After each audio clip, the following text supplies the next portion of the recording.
Thank you. Thank you. All right. Thank you, Chris. Thank you, everyone. Thank you. All right, everybody. Good afternoon. My name is Kathleen Hughes, and it is my honor to serve you as chair of the Beaufort County Democratic Party.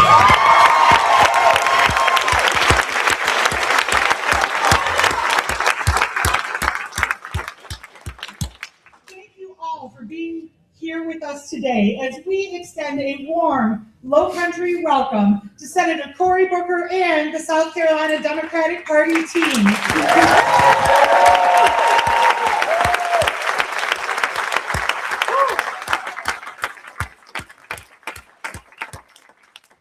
So friends, listen, there's no getting around the fact that we are living in challenging times. Yes.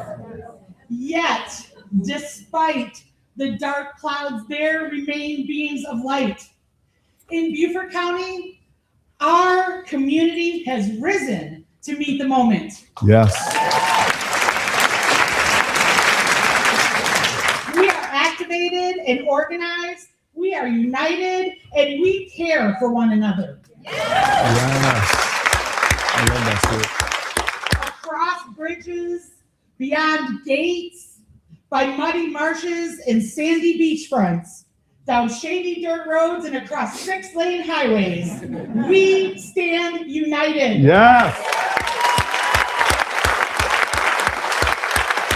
Beyond economic lines, beyond language barriers, beyond age or religion, in Beaufort County, we love our neighbor. We understand that what happens to one happens to all. And we understand that in moments like this, optimism is resistance. Yes. We have no time to spare or despair. Instead, picture with me a stronger nation emerging from the chaos, where the cost of healthcare, education, and housing don't leave Americans living in fear of bankruptcy. Yes. Rise up, join us now, and let's do the work it takes to win. All right. We, the people, hold the power to create that safer, healthier, and more prosperous America for everyone. And this fall, we elect leaders who understand the assignment. Yes.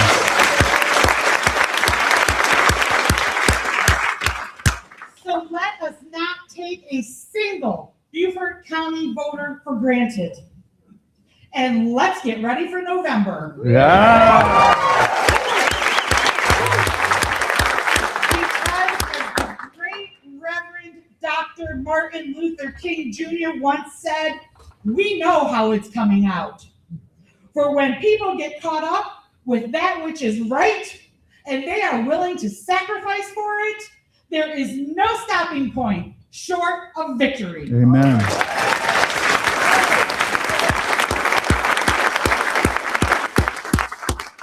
With that, I am honored once again to welcome Senator Booker back to Beaufort County and to introduce our bold and visionary leader, Chair of the South Carolina Democratic Party, Crystal Spain. Yeah.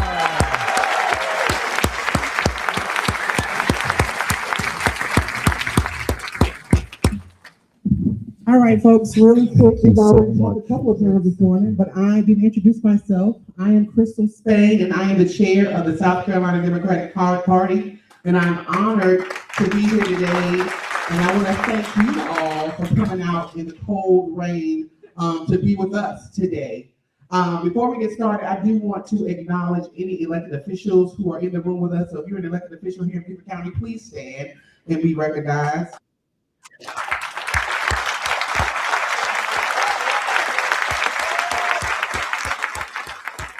And I also want to acknowledge our state party third vice chair, who is our youth vice chair, Ralph Prelude, who drove up from Berkeley County today to be with us.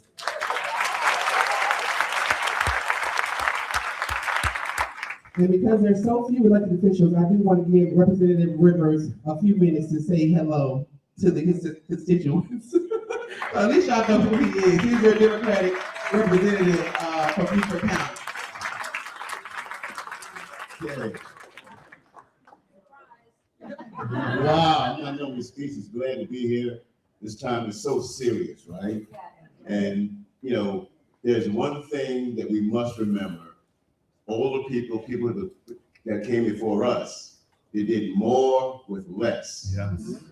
They did more with less. And now we got to make sure that we do more than they did. The one thing my mom said to me, she would say, son, remember this. You can always better your best. You can always better your best. And our best days are ahead of us. And don't worry about the orange-haired criminal. Let's do our thing.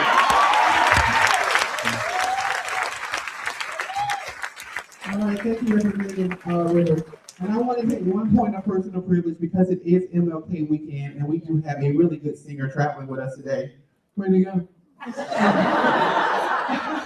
I would invite Cody Lodge to come and give us one verse, Lift Every Voice and Sing. Will y'all please ride with him as we sing this one verse? Thank you, Madam Chair. Lift every voice and sing till earth and heaven ring with the harmonies of liberty. Let our rejoicing rise high as the listening skies. Let it resound loud as the rolling sea. Sing a song full of the faith that the dark past has taught us. Sing a song full of the hope that the present has brought us, facing the rising sun of our new day begun. Let us march on till victory is won.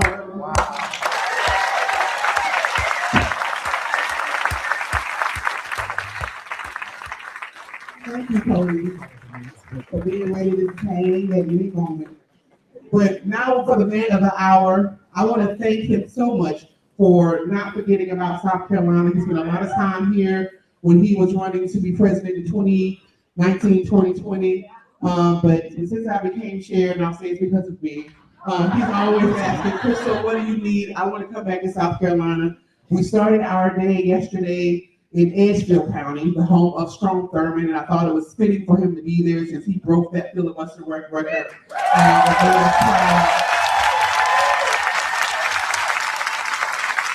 We came down to Hampton County and met with some good Democrats, and then doubled back and went back to Barnwell, and we went our way. And then we came back down to Beaufort and spent the night, and here we are with you beautiful people. But without further ado, please give a warm South Carolina to Senator Cory Booker. Love you. All right. Woo! Please sit down. We don't have much time, and I am so grateful for a stack of questions that big, and I want to get to them. But you all know I am really fired up. I was taught by my parents, and anger is not a bad emotion if you channel it in the right way. Don't let it burn you up. Let it get you going from outrage to outworking. Let it go get you from being angry to active. We are in a moment that this should be ticking a lot of folks off. It should give you the same kind of grit and determination. But I want to get to a deeper point. I loved being here today in Beaufort because I've got a book coming out next month, and one of the central stories in the book is about a man from this community named Robert Smalls. And I have a chapter in that book about patriotism. I'm upset that somehow people are beginning to think that the symbols and the songs of our nation belong to one party and not all Americans. I had a friend that raised the American flag, and his teenager son said to him, "Are we Republicans?" That outrages me. And so I want to tell you that when Robert Smalls did that amazing recapture of the Planter, this incredible boat, and he waited until all his slave owners had left the ship and gathered family of the African Americans that were on there and sailed that. He adorned the captain's coat and a big straw hat, and he had studied the captain for months and months and got all the signals right as he passed checkpoint after checkpoint. And then he made a turn to go towards, after he got to Fort Sumter, made a turn to go to the Union lines. And by the time they realized what was happening at Fort Sumter, he was out of range of their cannons. But now he had a bigger problem. The Union blockade suddenly sees a Confederate ship charging at him. And so they quickly go in and grab a sheet and hang it high on the mast. And thankfully, it was in the congressional record, the captain of the boat saw the white flag and told his team to stand out. Now, what's amazing about that moment is that he rolls up on side of the other ship named the Onward, and the first thing he does is get out and walk over and point to the American flag and say, "Can I get one of those for my ship?" His wife comes out of the hull, holds up their child, and points to the flag and says, that flag will do you good. We in this room, we are Americans. It means something. One of the quotes in my book is from a chaplain of the Union Army who asks a piercing question that I want you all to ponder for a moment. This chaplain in the Union Army asked a question during the Civil War. He asked, "Are we a nation or have we a government?" I say that's a piercing question because many of us think, have a government that does services and taxes and all these things, but they forget that we are a part of something so radical that in this 250th anniversary, I am hoping it brings us back to the core. I know there's a lot of people perhaps of different faiths here, but we have a common civic gospel that every generation, through their devotion to that gospel, to that American gospel, tried to make it more real. They gave the best measure of their devotion to this ideal. I don't often start off with poetry, but let me quote one of my favorites, Langston Hughes. He said, "Oh, let America be America again. The land that never has been, but yet must be. The land where everybody is free. The poor man, the Indian, the Negro, me. And who made America? Whose sweat and blood, whose faith and pain, whose hand at the foundry, whose plow in the rain must make our mighty dream live again. Oh yes, I say it plain. America never was America to me. And yet I swear this oath, America will be."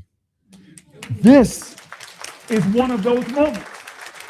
What is your oath? What is your oath in this time to make true on the promise of America 250 years? And we stand on the shoulders of people in every generation who fought impossible odds and achieved impossible things, who put on this soil a nation that was different than any other one. We weren't a monarchy. We weren't founded in kings and queens. We weren't an aristocracy where people have privilege just because of their wealth. No, we said we're not going to be a nation based on race or religion. We're not a theocracy. We're not a nation because everybody looks the same. No, we said something different, something bold. We broke with the course of human events. Our declaration says it plain, those imperfect geniuses, even that document is saturated with some of the frailties of the time, referring to Native Americans as savages, but the ideals of these men that got together and struggled with the highest of human virtues, wrote in that document, we hold these truths to be self-evident. They were not self-evident at the time. Nowhere on the planet were those truths self-evident, but we declared it now. We hold these truths to be self-evident, that all men and women are created equal. And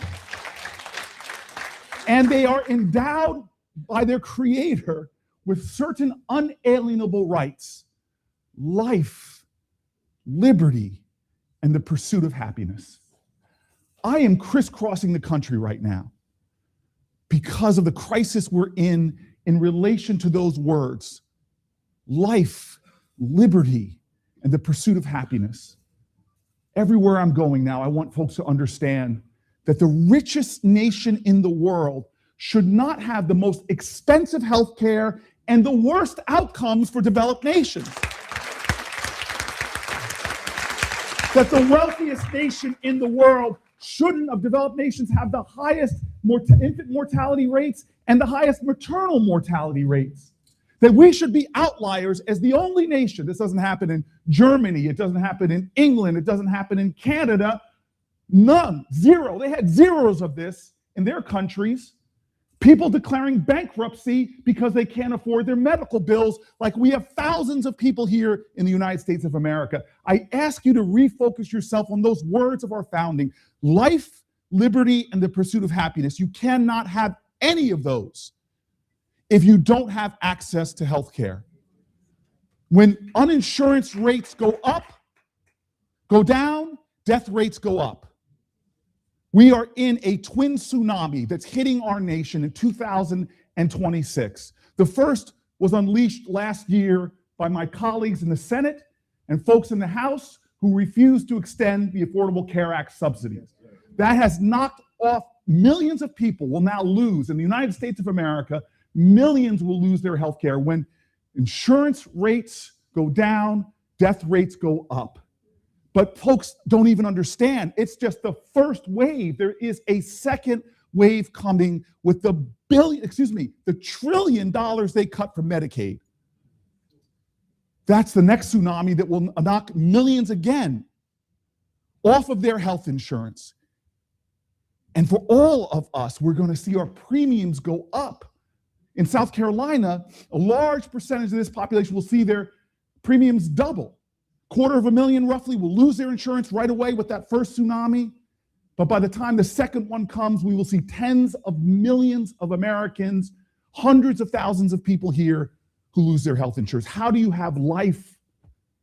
How are you free if you're chained to fear and anguish that an accident or your child stumbling and falling, that a trip to the emergency room will set your family afire? How do you deal with a special needs child or one of those folks like my family when my father had Parkinson's and had dementia and you're a home caregiver? How do you liberate yourself from that anguish and pain that's too often ignored and silenced in our nation? I'm telling you, healthcare, I believe on the planet Earth, Martin Luther King believed this, that healthcare is a human right. But dear God, it should be an American right. And so let me tell you this. It doesn't have to be this way. It doesn't have to be this way. My grandfather used to always tell me, boy, you're growing up in a world that was dangerous to even imagine when I was coming up. It was a testimony to him that this is a country that continues to do impossible things against impossible odds. We've seen poverty be attacked by brave presidents who stood up and said, I'm going to create a social security program that no people, Democrats or Republicans, will mess with. Well, they're messing with it now, but my point is that we have done bold things. But how do these things happen? How does suffrage happen? How does voting rights happen? How do our strides towards freedom, liberty, life, how do they happen? The mistake is to think they happen in Washington. Change does not come from Washington. It comes to Washington by people who demand it. Do you think we got suffrage because a bunch of men in 1919 got together on the Senate floor? Come on, bring it in, fellas, bring it in. Okay, put it in here now. Suffrage on 3. Ready? That is not how it happened. It happened because of heroic women from all backgrounds, all backgrounds. I love this one woman named Alice Paul because she's from Jersey. And she broke with the National Suffrage Organization and did the first ever protest in front of the White House. They called themselves the Silent Sentinels. They just held up the words of our nation and the words of then President Wilson against him, calling out the hypocrisy to be talking about a free nation and half the population can't even vote. She was jailed because that's what they do to powerful women. And then she went on hunger strikes before Gandhi did. And when the news broke, it shamed the nation. The President of the United States joined her, and eventually those leaders, those grassroots leaders got happening. You know, we did not have voting rights in America because one day Strom Thurmond came to the Senate floor and said, I've seen the light. Let those Negro people have the right to vote. It did not happen that way. It happened because of us, an American coalition of people from all backgrounds in the grassroots who did what they could, where they were, with what they have. They sweat for it. They marched for it. Some of them bled for it. And you all know folks like Goodman, Cheney, and Schwerner, black and white, Christian and Jewish, died in Mississippi for it. If there's anything I want you to leave here with today is to understand, as the incredible chairwoman of this great county said to you before, what is hope? I say hope is the active conviction that despair will not have the last word. And so I want to take questions now. I don't care. I told them, don't be too selective. Anything you all ask me, there's a lot going on right now. From masked people jumping out of unmarked cars, all the way to the energy costs going up 20% because this is a president who lied to us, said he's all of the above strategy, yet he's attacking renewable energy. So anything we can talk about, but I want to end with just this, where I began, the Declaration. I am this big believer in this value of love. Love is not saccharine. It's not sentimentality. Love is sacrifice. Love demands of us. And this is a time where we got to be asking, where is the love? The founders actually knew this. I love American history. I read it. I don't read that much nonfiction. I love just reading stories about the people who came before, the greatness of those who came before us. And I love when the founders were grappling with the highest virtues of humanity, they agreed that the highest virtue is love. It sounds saccharine, but it meant something to them, so they built it in. Thomas Jefferson built it in to the Declaration of Independence. It is, to me, one of my favorite sentences in all of American history, that very last sentence of the Declaration of Independence. It was almost like they were saying, this is extraordinary what we're about to do. This is risky. In fact, by us signing this thing, we are now basically have a death sentence on us by the crown. This is crazy what we're saying. This is breaking with the course of human events. So if we're going to make this work, we're going to have to make an extraordinary commitment to one another, not just our family, not just our friends, but to our fellow citizens. In fact, this, I believe, and the last words of the Declaration of Independence are the greatest call to patriotism that can be, because patriotism is love of country, but you cannot love your country unless you love your fellow countrymen and women, not just the ones that look like you or pray like you or even vote like you.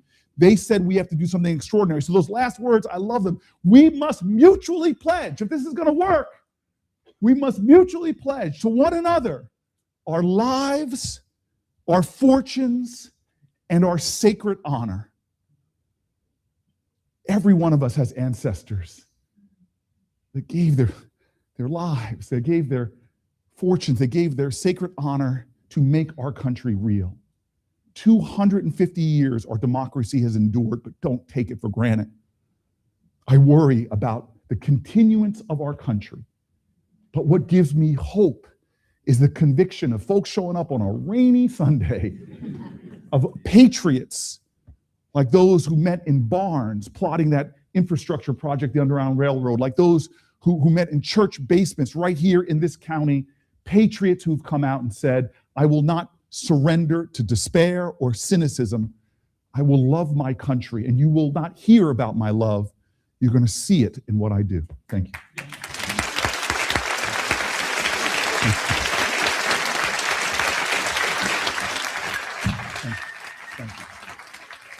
Thank you very much. Thank you. Thank you, Senator. Most people didn't put their names on it, so I just want to make sure. And you don't have to identify yourself, but I'm going to ask you to. You don't have to, but if you feel comfortable, because sometimes you want to write a question that may be personal or maybe make you really vulnerable. So don't feel like you have to. But I kind of want to know if you feel comfortable telling me whose question she reads. Let me know so I can see who I'm most especially talking to. All right, the first question is, what can we do to get this administration out of office? Oh, yes. Hallelujah. Was that you, sir? No, it wasn't. I'm sure it's a question on everybody's mind. Everybody asked that question. So I'm going to tell you something that you're not going to like to hear, because if we all just say popular stuff, I mean, Martin Luther King had a majority of Americans, about 70%, disapproved of him around his death. So let me say something unpopular. It is so convenient to blame Republicans for voting him in. It's really a convenient thing to do. And let me tell you right now, I am very upset about the outcome of the election. I'm very concerned about people who put their faith in him, thinking he would do what he said he was going to do on day one, lower their costs, that he wasn't going to be starting wars. Man has bombed more countries in 1 year than I think any president in modern America. But I want to just quote to you what Martin Luther King said. He said, what we will have to repent for, and this is a time I hope a lot of people feel like repenting, what we have to repent for is not just the vitriolic words and violent actions of the bad people, but the appalling silence and inaction of the good people. So what got him in is that we seem to think that 60% participation in an election is really wonderful. And now a lot of those people that make up those who did not vote, had they come out, we would have won elections all across this country. I am begging you to understand that we have the power, but the most common way people give up their power is not recognizing they have it in the first place. And a lot of people think their vote doesn't matter, but it's narrow. Even in some of your so-called reddest counties, if you had 80% turnout by the registered Democrats, you would win in this state. This is an issue. And the last thing I'll say about this is I learned this the hard way. I focused on the wrong thing. When I was started in 1998, I ran for my first office, City Council of Newark, New Jersey. I had a great afro. It was luxurious.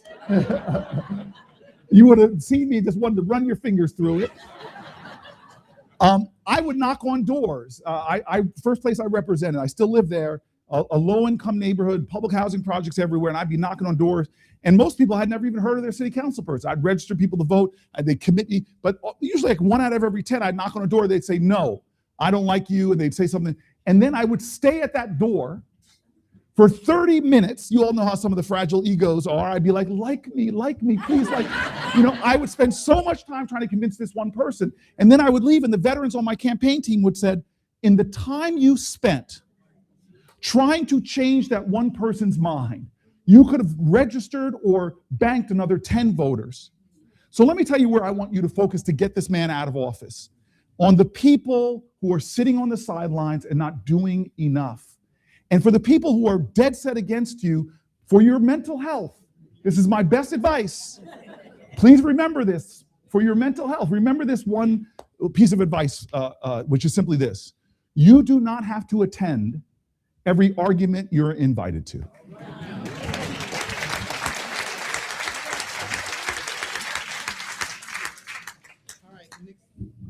The next question I have is, as a veteran who relies on healthcare coverage, I've seen firsthand how the ACA subsidies create stability for military families transitioning to civilians. What specific protections or legislative actions are you prioritizing to ensure veterans don't lose their access to health care coverage? I have terrible handwriting. Oh. What's your name? My name is Kimberly. Kimberly, are you a veteran too? I am a veteran. Oh yes. my gosh, thank you for your service. Thank you. What branch did you serve in? So I was dual service. I was Air Force, got out, got bored, went back. I was a combat medic. You were a combat medic? Yeah. Okay, you're incredible. May I hug you? Somebody else get the bug. Thank you for your service. Thank you. I appreciate you. So, You belong in combat. yes, God bless you. Yes. Okay, I'm going to answer this in two ways. The first way, I'm going to preview some stuff. I can't say off the record because I know there's some media here. I wish I could. But my team is getting ready because this is my re-election year in New Jersey, and there's only two ways to run for office. And I know some of the elected leaders know this: unopposed or afraid. And so I'm gonna do everything I can to earn New Jersey's faith in me. I'm not taking anything for granted, and I'm gonna work really hard in this election. So we're about to do a lot of crisscrossing the state, talking about what we've been able to do for the state of New Jersey, and also about what a vision is for this country, because I worry about the Democratic Party right now. I think we are in crisis. I think our party has to take a lot of responsibility for being where we are. And I'm a big believer. I think it is time for new leadership in America. And I think my grandfather's generation, the great generation, my grandfather built bombers in Detroit, Michigan. They have a legacy that's extraordinary. My parents' generation, some folks with gray hair here, I know the baby boomers, what an amazing generation. They marched for me, they fought for me, they're the civil rights generation. They won things that my ex-geners we're losing, like reproductive rights. So that generation has banners that they could put up about what their generation achieved. Now what about X generation or millennials? What's our story? It is time for us to stand up and lead, but the way you lead is not to criticize, not to only cast, to speak about the darkness, to curse the darkness. The Democratic Party, if we are ever going to begin to win national elections and elections in states like this, nobody wants to hear what we're against. They want to hear what we're for. They want a vision. And let me tell you, Martin Luther King did not stand on the March on Washington and just give a whole bunch of just grievances against Bull Connor or George Wallace. No, he put such a compelling vision out there. No matter what your party or background, it inspired the moral imagination of a nation. So I want to answer your question two ways. One, first is next month, so I'm hoping the reporters that are here don't, embargo this, please. We're going to be putting out a lot of things because the economic bargain of this country has failed. There's a generation of kids that no longer believe if they work hard and play by the rules, they can have the kind of experience that their grandparents had. My father's generation, the baby boomers, 90% did better than their parents. If you're a millennial, it's down to about 50-50. If you're a Gen Z, many of them don't even believe they can buy a house, not to mention pay the exorbitant cost of education. And there are people who are disgusted with American politics all around this country, who identify all over the political scale just because they are seeing themselves working harder and harder and unfortunately making less and less. So here's the two things I'll say to your question. One, a little brief, and then two, about veterans. So I just believe it is morally unjust that a veteran, that a member of the armed forces, morally unjust that a member of the armed forces on their salary pays a higher effective tax rate than a multi-millionaire does on their salary. They are literally, we have a tax system. Some people say Washington doesn't work. Washington works for the corrupt people who have been corrupting it. I watched the lobby. One of the reasons why I think I was a fourth senator, not many of us have done it. I do not take corporate PAC money because I see the corruption that corporations have brought to our country. So my little foreshadowing, follow me on social media and my website. This is my foreshadowing is I'm going to put a new vision out there to recreate this bargain. And one of the components is going to be simply this. People who work for a living, teachers, police officers, some of them in the back, should not pay a higher tax rate than the hedge fund manager or the person who makes their gains every year through capital gains, which is a lot lower than somebody who sweats for their income. And then I'm going to say something radical. This is my foreshadowing, is I have a belief that, I don't know if anybody in Washington right now is really talking about it, but I think in the richest nation in the world, all of us pay taxes to the federal government. We don't even realize it sometimes, and they're very regressive taxes. You buy a beer, you buy gasoline, you're paying federal taxes. But for your income tax, I believe every American, whether you're making $1 million a year or making $100,000 a year as a couple, I believe that the first $70,000 that you earn, you should pay no income tax whatsoever. And what that will do is raise up the middle class with literally thousands and thousands of more dollars to empower them to afford the things that are getting unaffordable. And I want to change the tax code so that our military service people have a fair tax code, which you do not have right now. And then the last thing I'll just say when it comes to our veterans and their health care, the VA has been attacked. This administration who says, I'm not going to do my Trump imitation, that would get me in trouble. But he talks about loving veterans, but he is savaging the VA. Tens of thousands of workers are being laid off. Services are failing. That has to end. And the way we end that and prioritize the people who sacrifice the most for our country is by getting him out of office and putting somebody in there who will truly honor veterans, not with empty rhetoric, but with actual deeds.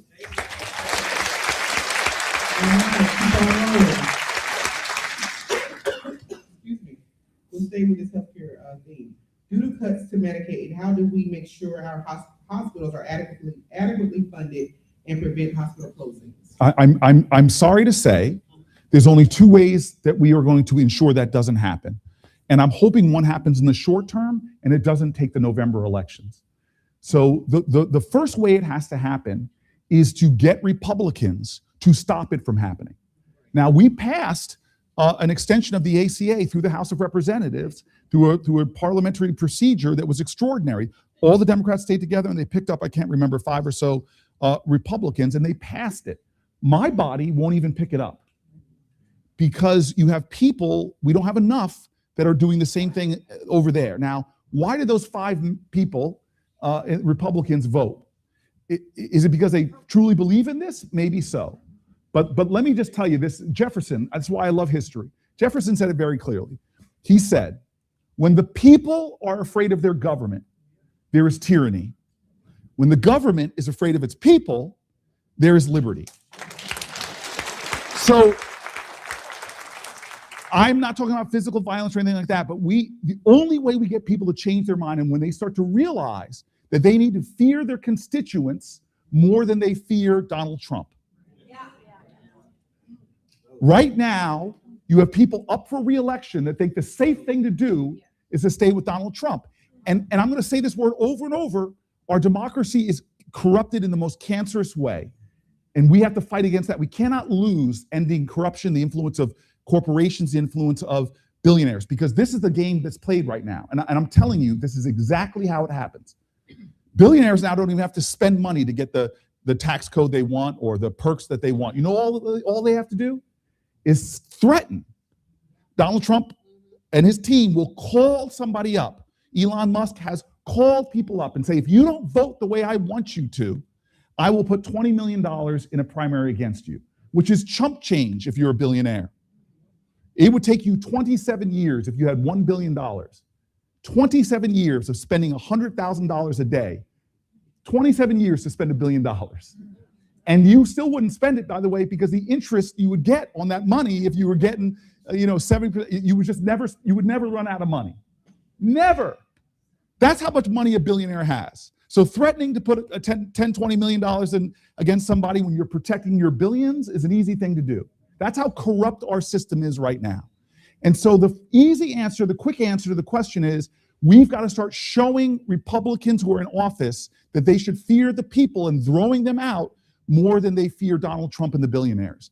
The second thing we do is if we don't get the short term, I'm up for the short term. This is why I'm running around in January and not waiting to just start running around in September, October, November. But that's important too. We have got to win back the House and the Senate, both. And both are within reach now. We will, I am telling you right now, not only will we get back to those two institutions, but if we do that, all of a sudden, the remaining Republicans in the House and the Senate will say, you know what? Screw Donald Trump. I need to be loyal to what the people want. Thank you. On a scale of 1 to 10, how scared should we be? Thanks, Barb Nash. Barb, thank you for Barb. All right, Barb, I'm a hugger, Barb. If you don't want to hug me, don't worry about it. I won't be insulted.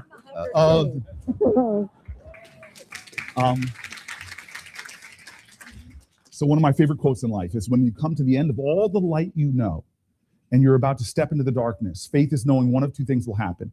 Either you'll find solid ground when you step, or the universe will send you people who teach you how to fly. Every great accomplishment of my life, and I'm confident that the majority of people here could say the same thing, every great achievement of my life has been leaving my comfort zone and facing my fears. It is a terrifying time. It is a really terrifying time. And there's things that have happened that have made me explode with anger. And I'll be honest with you, with my extraordinary, my prayers were answered. I got married last year and sit and hold my wife tight. How could this happen? How could this happen in America? And then I love my community. We don't mistake wealth with worth. But I'm the only United States senator that lives in an African-American community below the poverty line. So I live in a low-income community with a lot of public housing. And what hurts me most is that I see the immediate consequences of these brutal, vicious policies, because they're not just constituents. These are my neighbors and these are my friends. I'll give you one example. This makes me in anguish. It makes me terrified. Last month, Donald Trump changed the pollution rules, letting corporate polluters put more particulate matter into the air. If you have a respiratory disease in America, literally the scientists map this. If the pollution particulates in the air go up this high, this how many people will die. Now I live like a lot of urban communities where my neighborhood has 4 times the asthma rate of the surrounding suburbs. I know families who've had to race to the emergency room because their child's having an asthma attack. And we have unequal outcomes still along racial lines. You all know the maternal mortality rate. If you're a woman giving birth in America, period, no matter what your background, it is still one of the more dangerous things that you can do. But if you're a black woman in America, there's not a job in America that's more dangerous than being a black woman in America trying to give birth. And so for me, when I know the consequences, when the President of the United States rolls back things that I fought for to gain to help with maternal mortality, I know that will cost lives. And so that's scary. But please, I just want you all to know how fear is important, because you cannot have great courage unless you're willing to face great fear. And our nation is replete with courageous people who in the darkest, most difficult times showed heroism. And that's what we need from each one of us. Fear is okay if we still go forward anyway. Despair, you can't have great hope without great despair. Remember, hope is not the absence of despair. As I said earlier, it's not allowing despair to have the last word. All right, we're running out of time. Okay. All right, if Donald Trump takes military action in Greenland and NATO stays together to defend it, will we be at war with Canada as a NATO member? Richard Bender. Where's Richard? Hi, sir. Thank you very much for showing up with that beautiful bald head.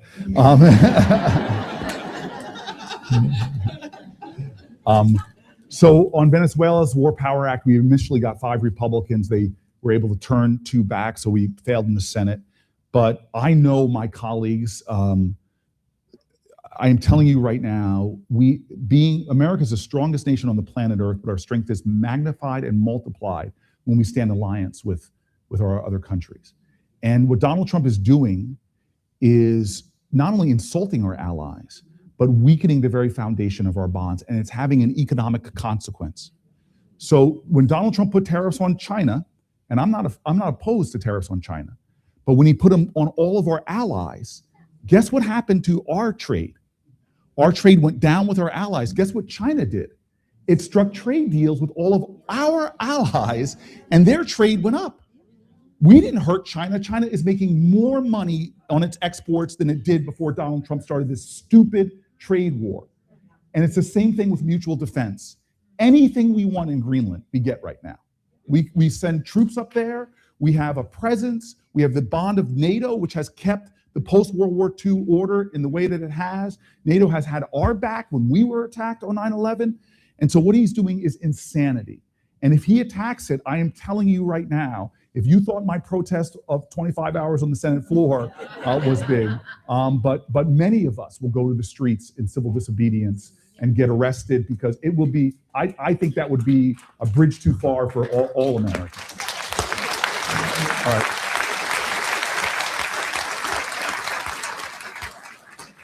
This question is a little hard to read and a little cumbersome, but it's a question about DHS and ICE and about putting guardrails on that agency and those. So we are spiraling into, we are in and spiraling deeper into a constitutional crisis. And we're in a constitutional crisis because the way our founders set up our country was that there should be checks and balances provided by the Article 1 branch of government, which is Congress, to the Article 2 branch of government, which is the executive. There are powers delineated to our branch, but those powers are being surrendered by a complicit Republican Party that is terrified of Donald Trump and doing whatever he tells them to do. So on national security, we had that signal gate where they were texting with a reporter on there. Not a hearing, no accountability, no oversight. I could go through the outrages that have happened that we have not provided a check, a balance, or any kind of oversight. We are in a constitutional crisis. And so when you have ICE and DHS doing what they're doing right now, when they're refusing to answer any questions, when they have lowered their standards to say, it used to take 5 months, now you can get in there in a matter of weeks. The age has come down to 18. I don't know. I love my 18-year-olds, some of the most impressive people I've met. I'm not sure if I would, like, after 2-3 weeks, give them a gun and tell them to go out under orders that are questionable and tactics that I think are unconstitutional. So let me be very simple. I'm one senator. I will not vote for any more money for ICE, period, until we rein them in and put them where they should be, as in every agency, under the oversight of Congress. We are in a crisis. And when you watch masked people jumping out of unmarked cars, dragging Americans, over 100 Americans have been rounded up and unjustly detained. When they're taking parents away from their American children, when you're taking business owners, as Mark Kelly, another one of the beautiful bald men when you take Mark Kelly, was telling me, said there's a woman who's had a 20-year business in his state, employs dozens and dozens of people, sponsors the local Little League, and she's now in a detention facility facing deportation. This is not our values. This is wrong, and I do not think any of us should be supporting an agency that is out of control with no accountability. Redundant. But this one says, when do you expect the healthcare insurance premiums to increase? My January bill still shows the subsidy. Run for president, please.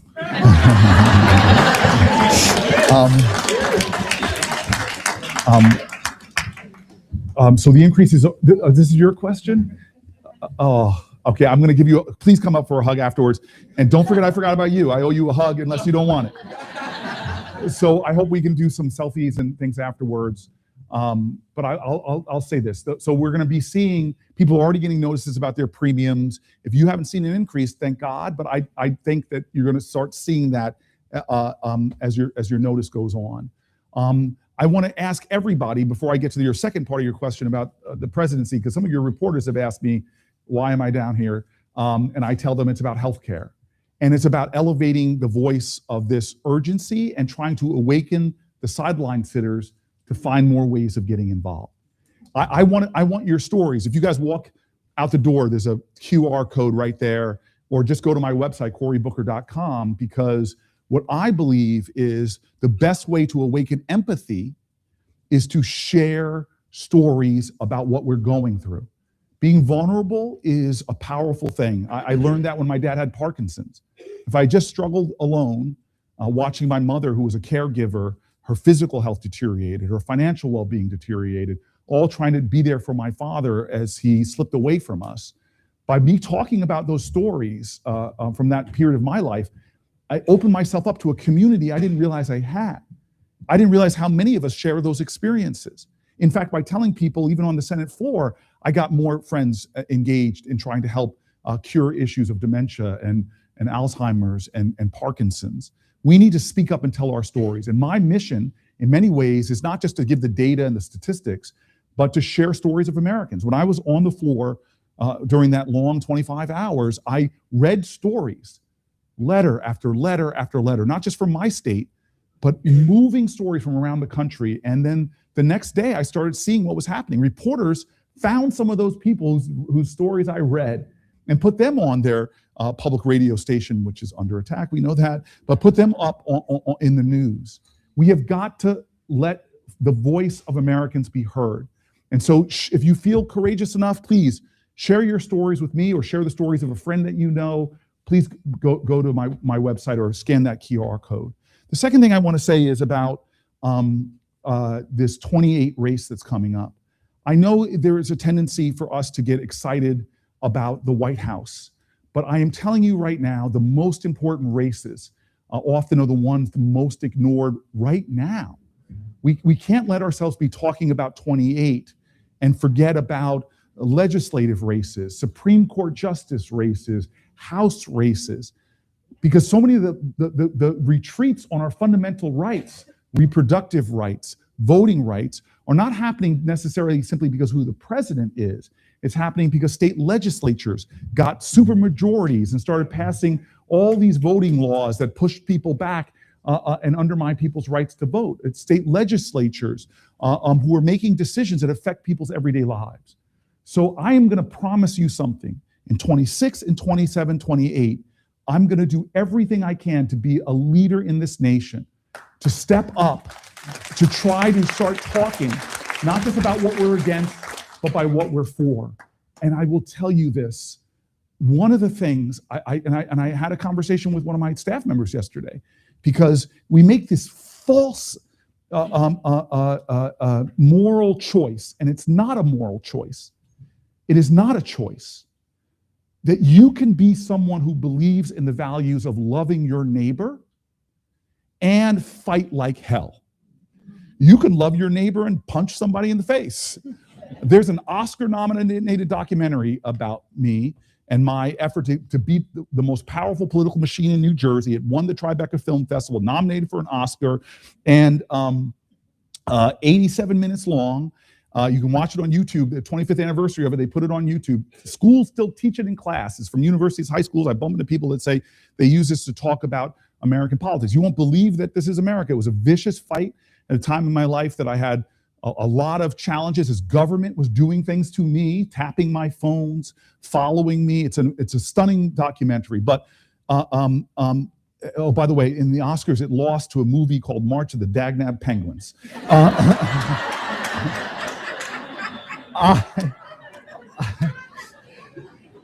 My wife even tells me that I'm not cuter than a penguin. So thank you for that sympathy. I wish I could get her on the phone right now. But if there's anything that experience told me, is that you can be a fighter.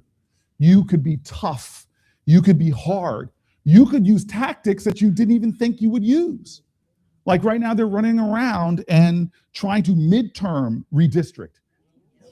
And a reporter said to me, so you, this honorable man, do you think that California should do that? I go, heck yeah, I think California should do that.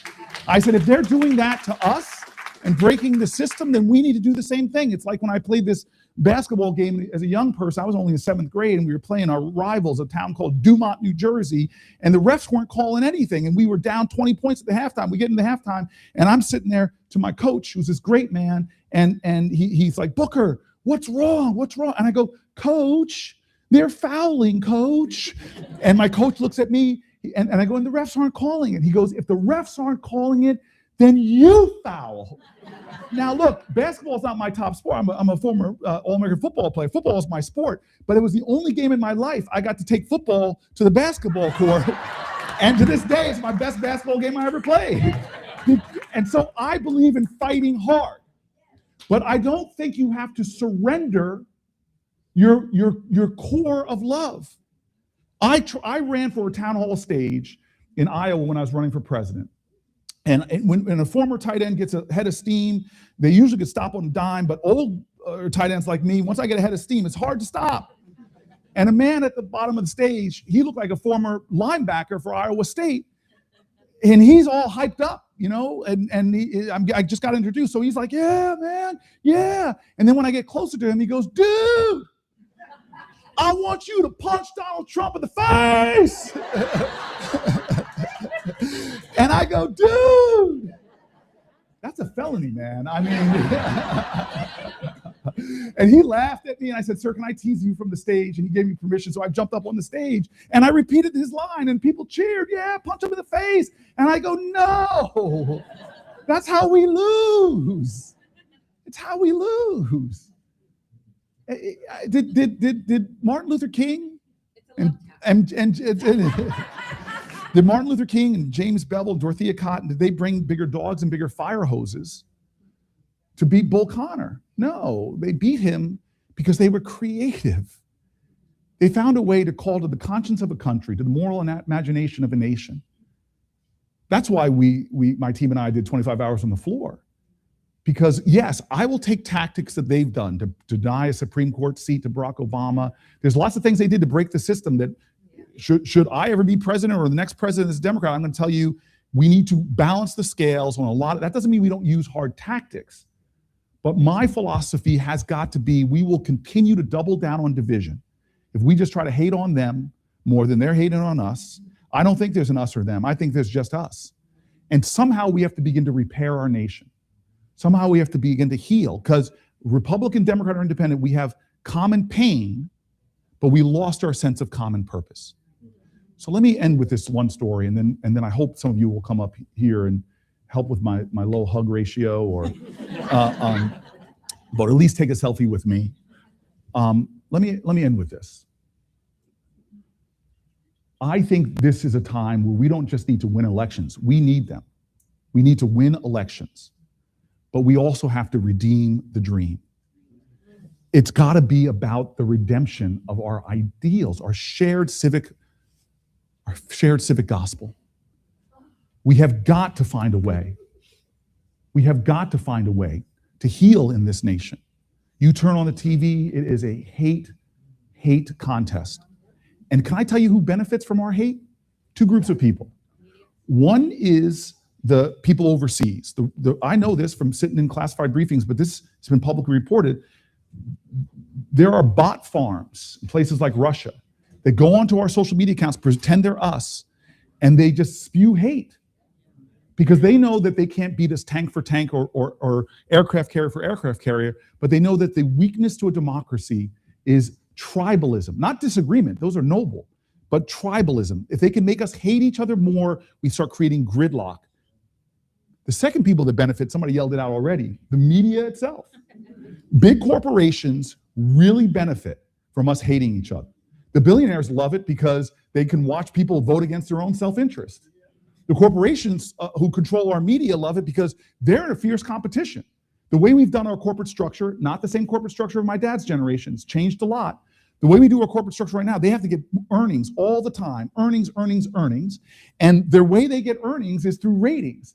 And the way they get ratings, well, Van Jones, a friend of mine, he's part of that beautiful ball club, and Newt Gingrich were on a show called Crossfire. And they actually fell into the trap that Renee Brown talks about when she says it's hard to hate up close, so pull people in. And the two of them realized, yeah, they disagreed on a heck of a lot, but they also had points of agreement. And then they also found out they kind of liked each other. And so they went to the producers and said, hey, let us do one last segment and call it Ceasefire. And the producers said, go ahead.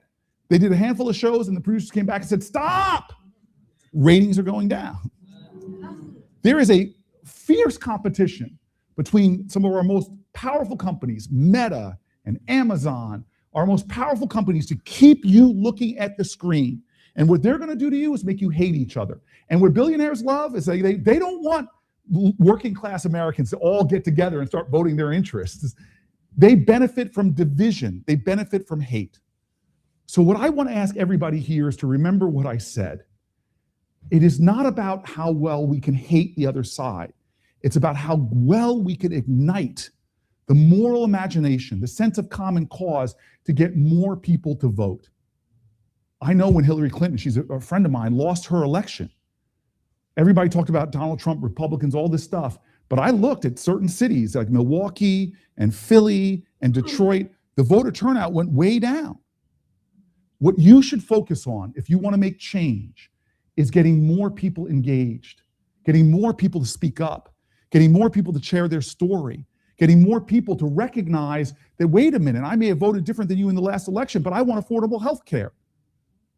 Wait a minute, you voted that way, but you and I both believe that children should have great public education.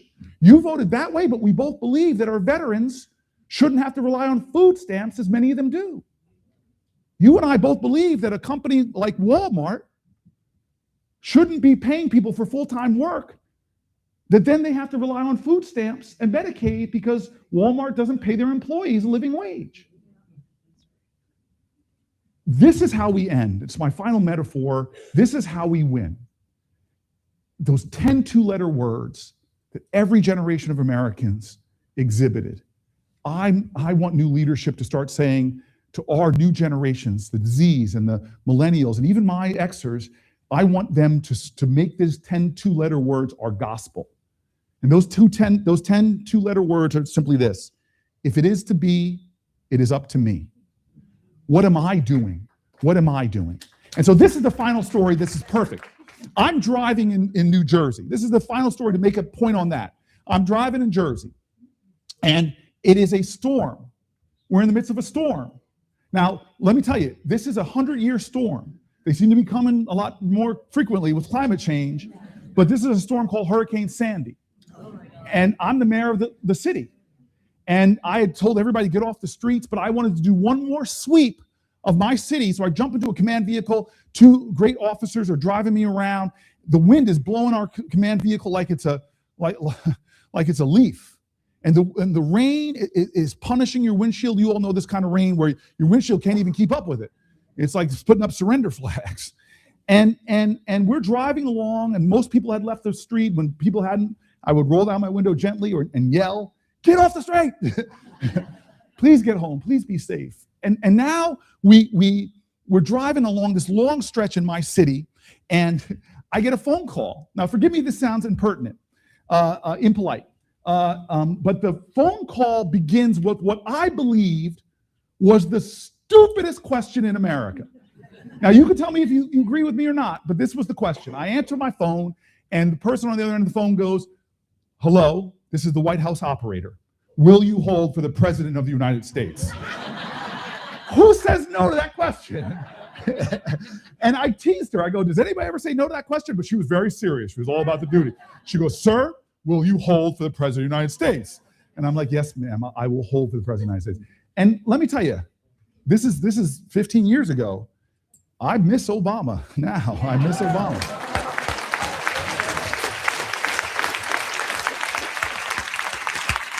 Look, I miss her husband too.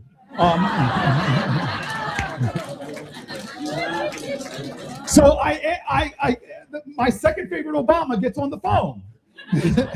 And he says to me, "How you doing?" He checks in on me. It was this call of grace and decency and kindness, and I was really moved. He affirmed to me his duty. He's like, "Look," and I hate how they're attacking FEMA right now, but he said, "Look, we're going to be there for you every step of the way in the recovery." And it was a beautiful call, 5 to 7 minutes, and I hung up the phone, and my phone rings again. And this time, no operator, but the voice I recognized immediately. It's somebody you guys have never heard of, the governor of my state at that time, Chris Christie. You all do not know who he is, I'm sure. He's never been down here to South Carolina to say run for president or anything. But remember, we're in a crisis right now. We're in a storm right now that should sear away reflexive partisanship. He and I were leaders in a crisis, and we bonded and we talked, and he did the same thing with Grace. We're still friends to this day, and a lot of that friendship was forged during those tough times. And I was affirmed by it, and I hung up the phone. Now we're going up a hill. And at the apex of that hill, all I could see through the driving rain, all I see is a light swinging back and forth. But we get closer, and now I see it's a man holding the light and wearing a yellow slicker. And I'm like, what is he? And we get closer, and now I see it. Behind him at the apex of the hill, all of the trees, big trees, had come crashing down, and they pulled the wires and the telephone poles with them. And here in this mess, he was standing in front of it, waving his light. And we get there, and we would have stopped and called emergency vehicles. That's why I was out. But my officers pulled me right next to the guy, and I rolled down my window, and there is an elderly man. And it was loud, the wind and the rain. And I apologize now for doing this, but I yelled at him. I raised my voice, and I said, "What are you doing out here?" And then he looks at me like I just asked him the stupidest question in America. He points at the shattered wood and the twisted wire. And he goes, "Mayor, this is so dangerous. I'm standing out here so no one will come along and get hurt." I had just talked to the President of the United States of America. I talked to the governor of my state. I am the mayor of the largest city. But the greatness I saw best exhibited during the worst storm my state has seen in over a century was the man in dark of night in a savage storm who stood on a hill and held up his light so his neighbors would not get hurt. This is America. This is how we got here. This is veterans who stormed hills. This is civil rights activists that stood strong. This is suffragettes that went to prison for it. But now their story is written. Their generation is sealed in the great history of our 250 years, but now it is our turn. What will we do? Will we wait for someone else? Will we point a finger of blame? Or will we take responsibility? Will we take the hill? Will we stand up? Will we stand for health care? Will we stand for our children? Will we stand for our veterans? Will we stand for public education? Will we stand for unions? Will we stand for life, liberty, and happiness? Thank you very much. Let's stand together. We are invincible when we stand up and stand together. Thank you, everybody. Thank you.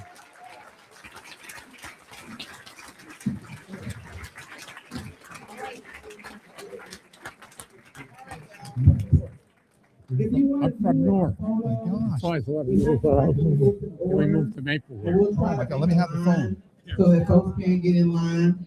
And if you want a selfie, you know, he can do it himself, but if you want a picture, Jay is happy to take the picture for y'all. Thank you. Good to see a New York boy here. All right, thank you. Thank you. You are such